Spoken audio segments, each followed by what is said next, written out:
तर या शपथविधीपूर्वी तामिळनाडूत बहुमतासाठी हाय व्होल्टेज ड्रामा रंगला होता। नेमका हा हाय व्होल्टेज ड्रामा कसा होता त्यावरही एक नजर टाकूयात।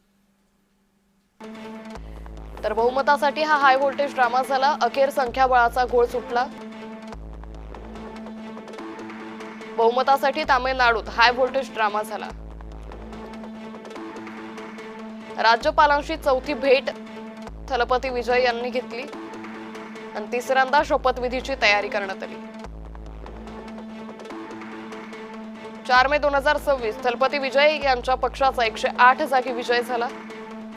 5 मे 2026 काँग्रेस आणि डाव्यांची विजय यांच्या पाठिंब्यासाठी चर्चा सुरू झाली।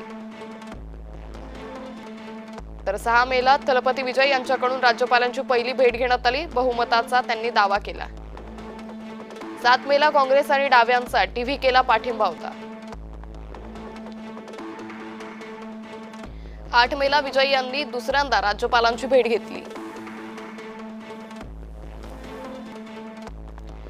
तर भेटीत आमदारांच्या पाठिंब्याचं पत्र त्यांनी सादर केलं। राज्यपालांना व्हीसीके, काँग्रेस आणि डावे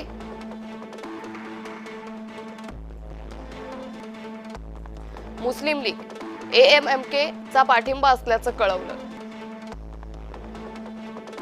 व्हीसीके आणि मुस्लिम लीगचं अधिकृत पत्र न आल्यानं शपथविधी रखडला।